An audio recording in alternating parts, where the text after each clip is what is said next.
Hello everyone, मैं सृष्टि हूँ और हम पढ़ रहे हैं farming based livelihood system BSc agriculture first year का सिलेबस। ठीक है, तो आज हमने दो इसमें वीडियो हमने देख चुके हैं, status of agriculture in India and status of agriculture in Chhattisgarh. ठीक है, अब आपके कोर्स में इसलिए ये रखा गया है ताकि आपको पता चले कि फार्मर्स की यहाँ पर क्या इनकम है और क्या इनकम का डिस्ट्रीब्यूशन है और गवर्नमेंट क्या कोशिश कर रही है कि फार्मर की इनकम और बढ़ सके। ठीक है, तो इसके बारे में थोड़ा सा डिटेल है। चलिए आज वीडियो में स्टार्ट करते हैं। ये इंट्रोडक्शन।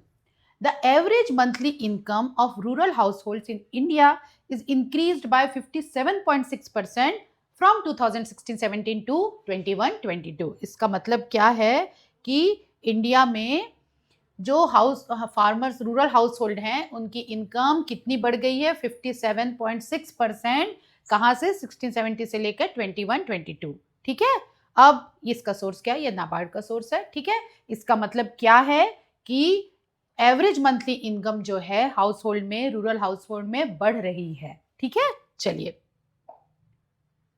अब एवरेज इनकम क्या है? इन 21-22 average monthly income of rural house hold is 12,698 rupees, 12,698 रुपए। ठीक है, average monthly income of farmers. ठीक है, ये क्या है? रूरल हाउस होल्ड का एवरेज मंथली इनकम है और ये जो है ये फार्मर्स का एवरेज मंथली इनकम है। फार्मर्स का एवरेज मंथली इनकम है 13,661, 13,661 रुपए। ठीक है, इसमें से सिर्फ इतना जो है ये एग्रीकल्चर से बेस्ड रहता है, एग्रीकल्चर से डायरेक्टली आता है। बाकी बहुत सारी चीजें जो इनडायरेक्टली एग्रीकल्चर से जुड़े हुए हैं और एग्रीकल्चर के अलावा भी जो वहां पर सोर्स ऑफ इनकम है उनसे इनकम मिल रही है गांव के किसानों को, गांव के लोगों को। ठीक है, तो ये हो गया average income of India as a income of rural household and income of farmers. ठीक है, चलिए नेक्स्ट में चलते हैं हम।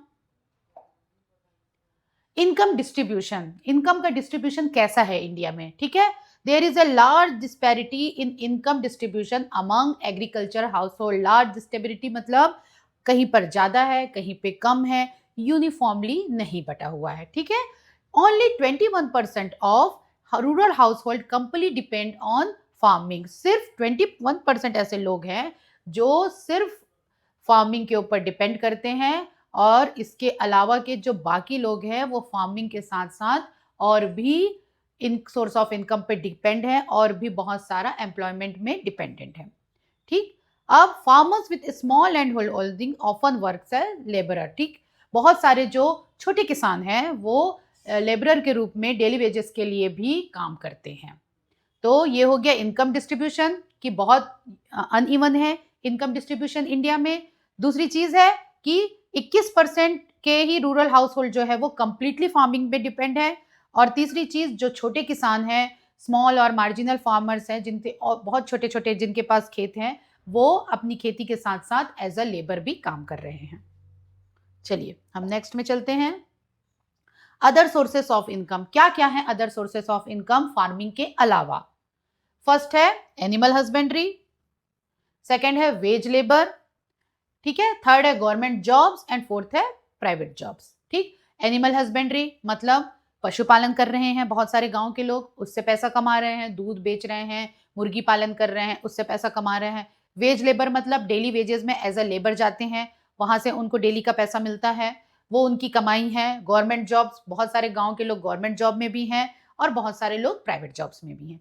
तो ये सारे अदर सोर्सेस ऑफ इनकम है इनमें। और एक नेक्स्ट पार्ट है, हम देखेंगे ये ऐसे सोर्सेस ऑफ इनकम है जो किसके अलावा हैं? फार्मिंग के अलावा। ठीक है, तो ये हो गया अदर सोर्सेस ऑफ इनकम का पहला स्लाइड। अब नेक्स्ट स्लाइड में है और क्या? लीजिंग आउट लैंड मतलब अपनी जमीन को किराए पे दे देना। गांव में इसे कहते हैं रेघा देना, अधिया देना। तो क्या करते हैं? अपनी जमीन को किसी और को किराए पे दे देते हैं और उस किराए से अपना जीविकोपार्जन करते हैं, अपना लाइवलीहुड चलाते हैं। फिर है फिशरीज, मछली पालन करते हैं बहुत सारे किसान, बहुत सारे गांव के लोग। फिर है फॉरेस्ट प्रोड्यूस, जैसे छत्तीसगढ़ में तेंदुपत्ता जो रहता है उसको लोग कलेक्ट करके फिर उसको गवर्नमेंट को बेचते हैं, तो ये भी उनका सोर्स ऑफ इनकम है। बहुत सारे और भी फॉरेस्ट प्रोड्यूस हैं जिसमें किसान उनको कलेक्ट करके सेल करके अपना इनकम लेता है।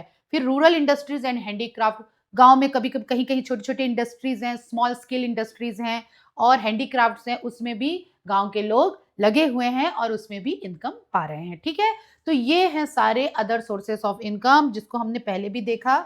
ये 8 पॉइंट्स हैं। कौन कौन से हैं other sources of income? Animal husbandry, wage labour, government job, private job, या आप नोट डाउन कर लीजिए।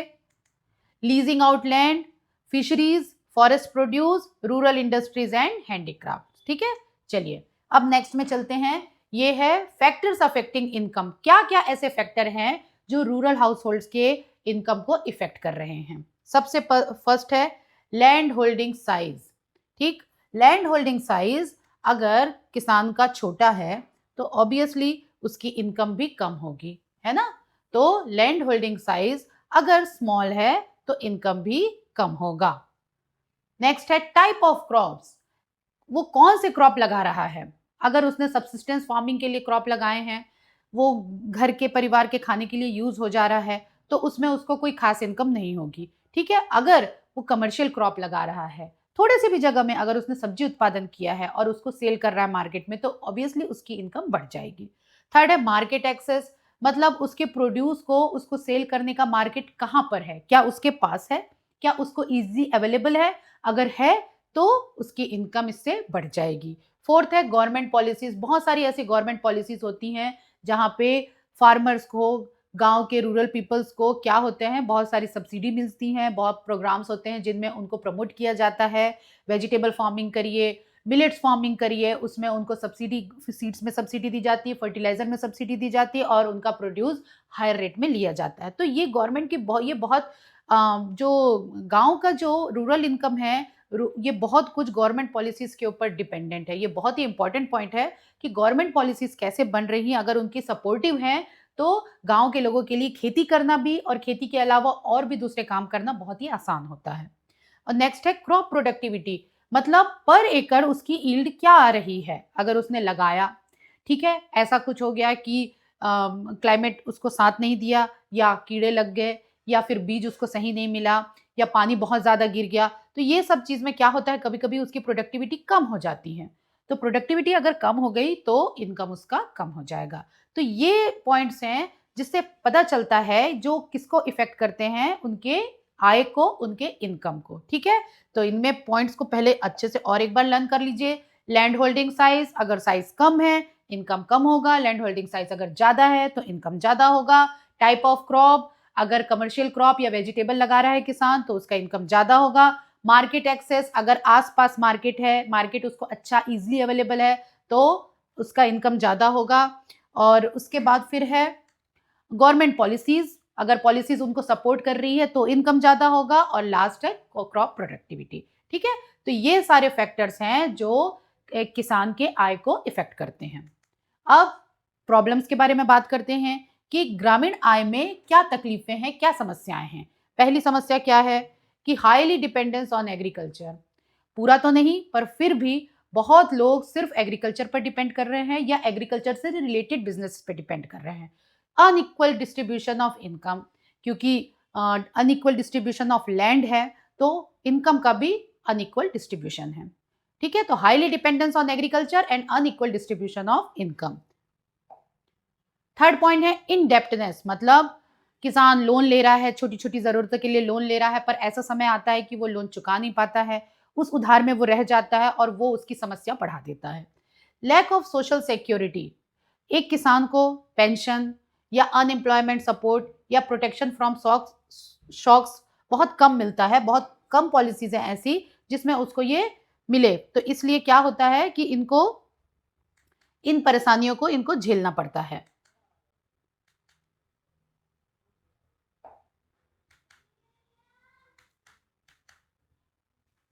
Lack of social security, no pension, unemployment support और प्रोटेक्शन फ्रॉम सॉक्स, ये इनको नहीं मिलता है, इसलिए इनको कोई सोशल सिक्योरिटी नहीं मिल पाती है। ठीक है, चलिए अब गवर्नमेंट इनिशिएटिव्स, क्या क्या गवर्नमेंट ये कर रही है, कोशिश कर रही है कि रूरल इनकम बेटर हो।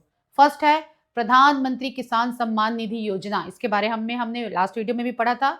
ये गवर्नमेंट की स्कीम है, सेंट्रल गवर्नमेंट की स्कीम है, जहां हर किसान को 6,000 रुपए हर साल दिए जाते हैं ताकि वो अपनी खेती से रिलेटेड, अपनी फार्मिंग से रिलेटेड सामान खरीद सके, उनको यूज कर सके और अपने एग्रीकल्चर में उसको यूटिलाइज कर सके। ठीक है, फिर है दूसरा प्रधानमंत्री फसल बीमा योजना। ठीक है, क्रॉप इंश्योरेंस स्कीम जो होती है ये क्या होती है, हर जगह हर जिले में ये स्कीम चल रही है और अगर आपकी फसल खराब हो रही है तो एक उनका डिस्ट्रिक्ट लेवल पे एक उनका मापदंड होता है, उस मापदंड के हिसाब से उनको इंश्योरेंस का पैसा मिलता है। ठीक है, तो ये हो गया, दो स्कीम है बहुत इंपॉर्टेंट जो कि इंडिया में चल रही है for rural people, for farmers.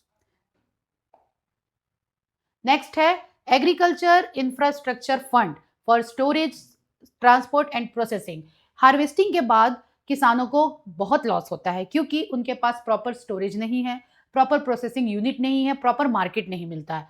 तो कुछ ऐसी पॉलिसीज हैं जो एग्रीकल्चर इंफ्रास्ट्रक्चर को एक फंड करती हैं, किस लिए, ताकि किसान जो है वो प्रॉपर स्टोरेज कर सके, प्रोसेसिंग कर सके और उसने जो प्रोड्यूस किया है उसको सेफली मार्केट तक वो पहुंचा सके।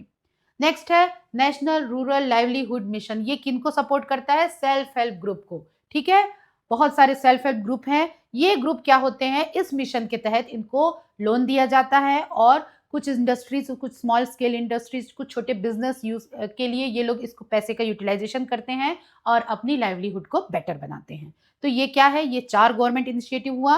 अब हम नेक्स्ट में देखते हैं फार्मर प्रोड्यूसर ऑर्गेनाइजेशंस। ठीक है, ये पंजाब में बहुत सक्सेसफुल है। इसमें क्या है कि ग्रुप ऑफ फार्मर्स रहता है जो कलेक्टिवली एक ग्रुप बना के रखते हैं और वो ग्रुप बाकी सारे फार्मर्स की भी हेल्प करता है, किस लिए, इनपुट्स खरीदने के लिए और प्रोड्यूस को बेचने के लिए। ठीक है, तो group of farmers to collectively purchase inputs and sell the products. ठीक, तो वो सिर्फ अपने ग्रुप को ही नहीं, पूरे सारे किसानों को हेल्प करता है, जिससे उन किसानों की बहुत मदद होती है। तो ये भी एक तरह का, ये फार्मर प्रोड्यूसर ऑर्गेनाइजेशन जो है ये गवर्नमेंट से भी है, इनको सपोर्ट मिलता है और ये गवर्नमेंट इनिशिएटिव्स में भी आता है और ये क्या करते हैं, फार्मर को हेल्प करते हैं बहुत सारी चीज़ों में, सेलिंग में, परचेसिंग में और उनके लिए खेती को आसान बनाने की कोशिश करते हैं।